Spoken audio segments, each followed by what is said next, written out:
A new year has arrived. What's your resolution for 2024? How about making sure the roof over your head is well taken care of?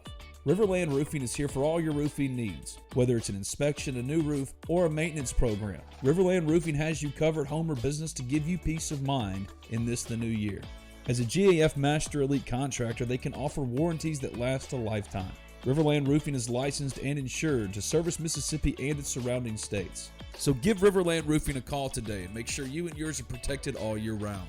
Call Riverland Roofing at 662-644-4297. That's 662-644-4297. Visit them online at riverlandroofing.com, riverlandroofing.com. It's Riverland Roofing for all of your roofing needs, a proud sponsor of the Talk of Champions podcast network.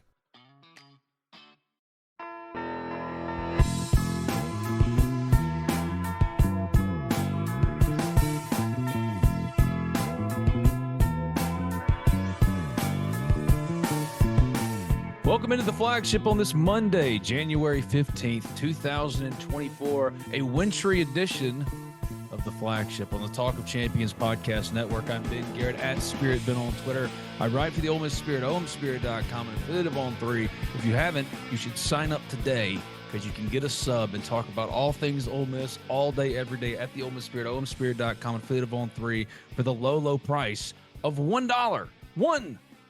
I'm by myself today. One is a lonely number, and I am lonely today. No Bradley Sowell, no Zach Berry, no Chuck Ronzaville, just me, myself, and I. But I felt compelled because mostly we're all kind of iced in on this Monday. What am I going to do? I called Bradley Sowell first. I said, Brad, what are you doing on this wintry Monday, January 15th, 2024? And he says he's driving to Texas. So he got the hell out of Dodge, I guess, when he heard that all the wintry mix was coming. Snowmageddon 2024 was coming. Brad said, I'm out of here. Then I hit up Zach. I said, Zach, what are you doing on this Monday, wintry January 15, 2024? And he tells me, well, he's doing the whole snow fest, fun time with his kids, and they actually got snow in Nashville. They're actually getting to build snowmen and do snow angels and all that kind of stuff. And I was out of pocket all day on Sunday. And Zach stepped up and he answered the bell. And you can go to the Ole Miss Spirit today and check it out with commitment stories on Dae'Quan Wright, the tight end from Virginia Tech, who visited over the weekend, on Yam Banks, who we're going to touch on here in a second, the South Alabama cornerback transfer who committed over the weekend, and more news potentially coming. And Zach had it covered all Sunday as I was out, including John Saunders Jr., the veteran Ole Miss starting safety, returning for a final season at Ole Miss next season. That's another big one for a secondary that has taken hits. Dejon Anthony, number one. After him, DeAndre Prince and Mari Walton. Those are three starters. But with what they've done in the portal alongside getting a guy like John Saunders back who started every single game, one of their most consistent performing defensive players all year, as they won 11 games for the first time in program history, it's a huge get to get John Saunders back, and Zach had it all covered at the Ole Miss Spirit, omspirit.com, and affiliate of On 3. He took care of it. He says, I'm going to be busy hanging out with the kids. I said, you know what? You covered me Sunday. You take the whole day off. And I decided to just sit my butt down and talk about a huge weekend for Ole Miss football, and really a subject I think is most important for a class that is ranked today as the number 3 class, transfer class, I should say, in the country behind Louisville and Colorado. The difference between Louisville, well, I shouldn't say between, it's more than 2. The difference from Louisville and Colorado in comparison to Ole Miss is Ole Miss only has 14 transfers in. And I know everyone's talking about Ole Miss has got the portal king in Lane Kiffin. Ole Miss is doing something no one else is doing. They're getting all this big time, a national pub. And you're seeing a lot of fans, too, from the other side going, how does Ole Miss have all of this room for these spots? Are they not out of scholarships at this point? Because it's 14, and the quality of the player of the 14, of the number, is greater, far and away greater than Louisville and Colorado, who have each signed or added, because you don't really sign transfers. They wait to enroll. That's one thing that needs to be corrected real quick before we continue here. Like has been proven in the case of Tamari McDonald, the Tennessee defensive back who almost committed before it landed in the double dip earlier in the portal cycle. Tyler Barron, the edge from Tennessee, 2 players from Tennessee, Tamari McDonald, the safety, and then the edge, Tyler Barron. He's flipped to Louisville. That's a starting safety from another SEC school that was stepping in, and you're losing Dejon Anthony. Yes, you're bringing in Key Lawrence from Oklahoma, but that's a big deal. That was a part of the plan, and then the plan has been flipped because Louisville offered a better or a more lucrative, it's not necessarily a better, but a more lucrative as far as overall compensation NIL deal to Tamari McDonald in comparison to Ole Miss. And Ole Miss could have matched it. Ole Miss could have said, you know what? We love Tamari McDonald that much. But as has been proven the case with Lane Kiffin, especially this offseason, there is a number that he and Ole Miss will go to for every player, but they will not go past it. Quinshon Judkins, they went past it for a while, but eventually it became a little too much. So what did they do? It was a mutual parting of ways. And now Quinshon is at Ohio State, and I hope he kills it over there. I really do. Quinshon was tremendous for Ole Miss. For 2 years, he set the single season Ole Miss record for rushing yards in his debut season as a true freshman. A true freshman. And this is with Zach Evans in the backfield with him. Zach Evans was the number 1 ranked running back in the country coming out of the 2020 around there recruiting class. A 5-star, top 100 player, top 50 player was Zach Evans formerly. Everybody wanted him. And he was supposed to share that backfield was Quinshon with Zach Evans. Zach Evans was supposed to be the lead dog in that backfield, and Quinshon was supposed to be the complement. He took over all those carries and all those yards and set a single season Ole Miss record. He will forever be recognized as a great Rebel. But he's not here anymore. And in the business of college football, it makes sense why. You can both honor the guy and appreciate him too. A couple things can be true. Quinshon Judkins, an all-time great Rebel. The record books say that. But also, in this new culture, you really want to spend that kind of money for the most devalued position in football and running back. And Lane Kiffin said no. To his credit, said no.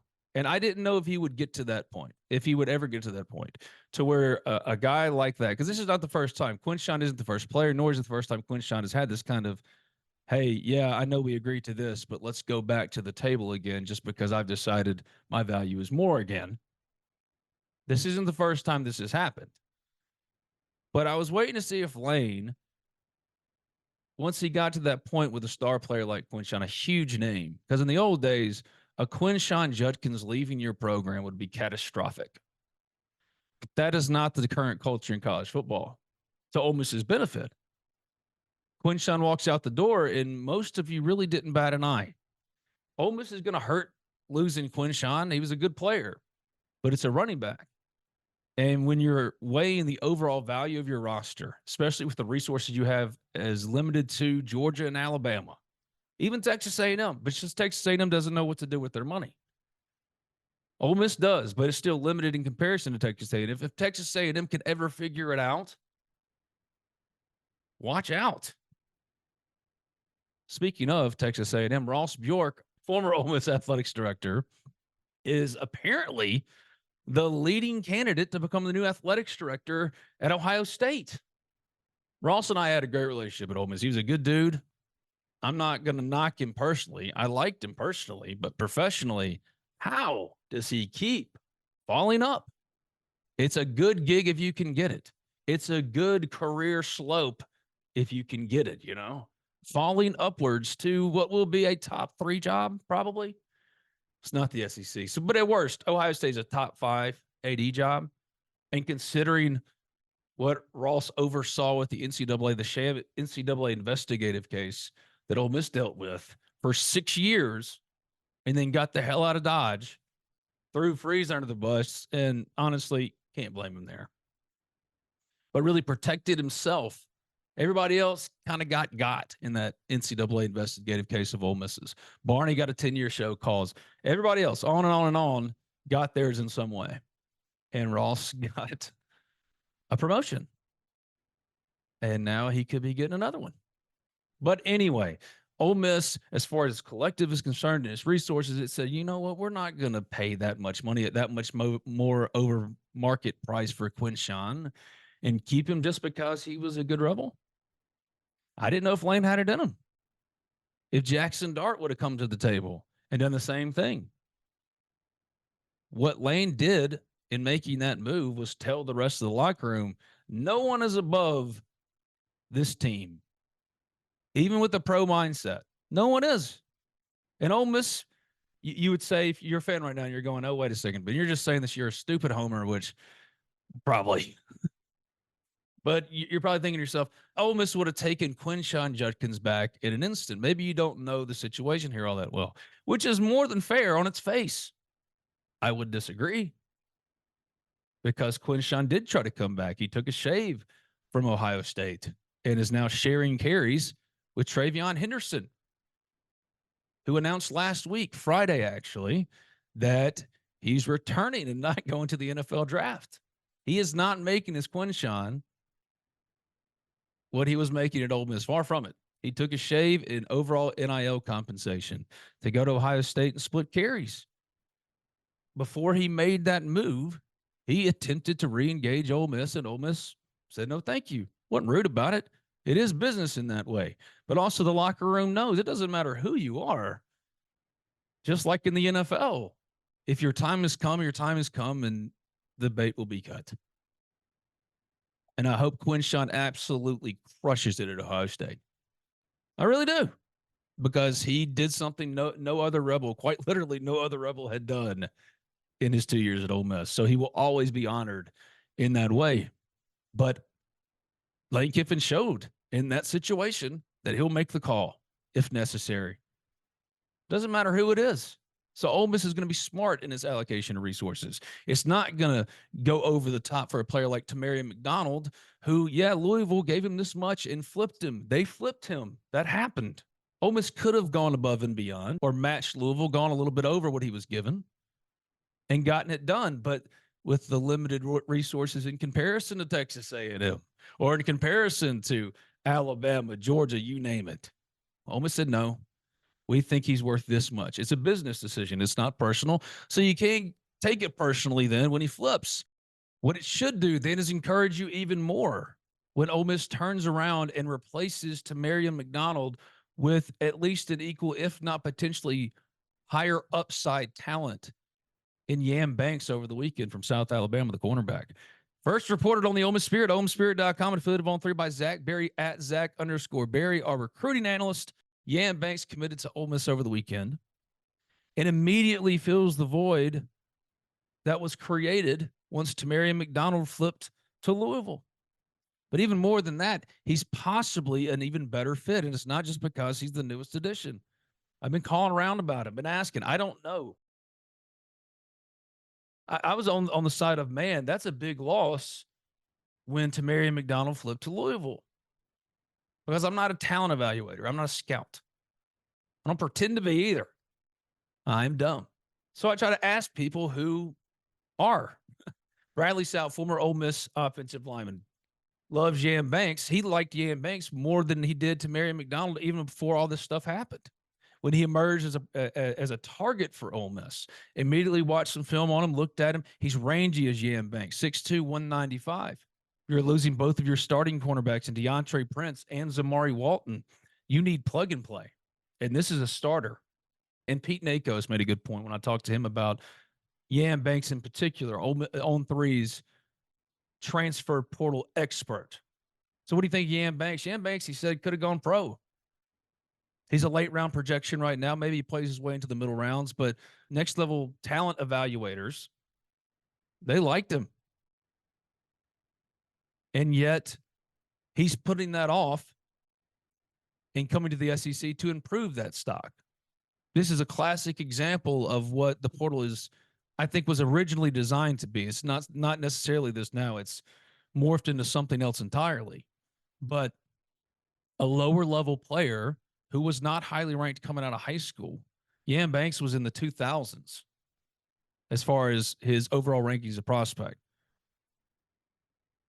Getting on the NFL draft radar, working his way up, getting on that radar, saying, okay, I can go take the step now if I want to, and then deciding instead, no, Ole Miss is a better opportunity to potentially work my way up. And Ole Miss has proof of concept with Dejon Anthony. Dejon Anthony last offseason comes over from Liberty. Hugh Freeze calls Chuck, my publisher at the Ole Miss Spirit, omspirit.com, and affiliate Volume 3, Chuck Roswell says, hey, man, what is Ole Miss doing? This kid, he doesn't play hard. He's a me player, blah, blah, blah, blah, blah. Kind of dumped on the kid. And then he becomes, and arguably does Dejon Anthony, one of the defensive MVPs of 2023. He's the one that made the game-changing early game play in the hit on Jaden Daniels in the LSU win, the 55-49 season-turning win for Ole Miss. Yam Banks has that kind of similar step in and play, plug and play starter material and versatility if they need to move him with John, like they did with John Saunders, who's coming back now. Huge get to get him back. Another one to put it on the pile. Trey Harris, Caden Priestcorn, Jackson Dart, Jordan Watkins, Micah Pettis, Caleb Warren. I think Jeremy James, but I don't know if it's official yet. Jared Ivey, which announcement could be coming for this podcast network with Jared Ivey. Just hold that thought. JJ Pegues, John Saunders. Huge to get him back. But he was a cornerback when he came over. Not to say Yam Banks is going to get moved, but positional versatility is key. He's got both the size and the production to back up such a move. Proof of concept matters, and he's followed a traditional track, or maybe what the intended purpose of the transfer portal was. Lower level recruits improving elsewhere, and then going to a Power 5 like Ole Miss and even upping their draft stock more. The number one as far as sleeper gets for Ole Miss in this 2024 transfer cycle. Number two for me is Dae'Quan Scott. He's a transfer offensive lineman from Southern Miss. Again, another plug-and-play starter, 6'4", 300, probably on the interior. Again, goes to a lower-level school as a lower-level prospect. It's close to the 2000s nationally. 1,763 overall ranking in the 2019 class. The number 161 offensive tackle. The number 67 player in Alabama, a 3-star. And he goes to Southern Miss. Played in 33 games, all 12 games last year. Frank Gore Jr. eclipsed 1,000 yards with Dae'Quan Scott paving the way. And we don't talk about him because it was early. And it's what have you done for me lately? But we talk about him here because Ole Miss picked up probably their best NFL prospect of the transfer haul so far. And that is a hot take that when Zach or Brad comes back on, I'll bring it back. Diego Pounds is probably sliding in to start for Ole Miss at left tackle. Maybe Jaden Williams sticks at left tackle and Diego goes to right. But that would mean Micah Pettis is going into the interior, and I could absolutely see it. But however that shakes out, Diego Pounds, if he's at right or left, he's the best next-level prospect because of his size. He's 6'7", he's huge, 300, multi-game starter at North Carolina, as plug-and-play gets. But however you configure that and however you consider Diego Pounds, that's like top echelon. When we put Ole Miss landed Walter Nolen, he goes first. He was the number one top-ranked transfer in the portal from Texas A&M defensive tackle. He's the biggest get. He's number one in the portal. Number 6 in the portal and on threes transfer player rankings, Princely Umanmielen. Edge from Florida, number 6. The number one edge. That's a premium position. Okay, he's number 2. Diego Pounds is right there. He's in the top 20. That's a number one offensive tackle that's going to be talked about. That's a huge get. So you don't talk about him as a sleeper because he's coming in to probably start at left tackle. This is an NFL player. And credit to Ole Miss in making the decision not to go above and beyond for Tamarian McDonald, to not go above and beyond to keep a record-setting running back in Quinshon Judkins and use its resources in a responsible manner and secure an NFL tackle for a national championship run next year, potentially. That's the hope anyway. That's what you're doing all this for. But Dae'Quan Scott, however you configure the offensive line, he's the one being plugged and playing at left guard. And I think Dae'Quan is going to start every game and be a road grader and a perfect complement to the talent around him. Just that steady as they go presence, that glue guy. That's Dae'Quan Scott. I don't know if he's necessarily going to be a next level player. Again, I'm not an evaluator, first of all. But even if I was, I don't think he's necessarily got the upside of definitely Diego Pounds, but probably not even like a Jaden Williams who's toolsy, an athletic freak, just can't stay healthy. The shoulder injury is what derailed Jaden Williams last year. Where Dae'Quan's going to be steady as all get out. You plug him in at left guard, which has been a little bit of a problem area for Ole Miss, definitely last year, and let him roll. And the third and final sleeper transfer for Ole Miss in this 2024 haul is another cornerback, Taz Nicholson. Made even more important now that DeCameron Richardson, the transfer corner from Mississippi State, who committed to Ole Miss in December, has decided instead to enter the NFL draft. That's a big loss. Richardson was the number 4 cornerback in the portal. He was going to start. Like I mentioned earlier, DeAndre Prince is gone. Zamari Walton is gone. The depth behind them is depleted. Yam Banks can be that. Taz Nicholson can be that too.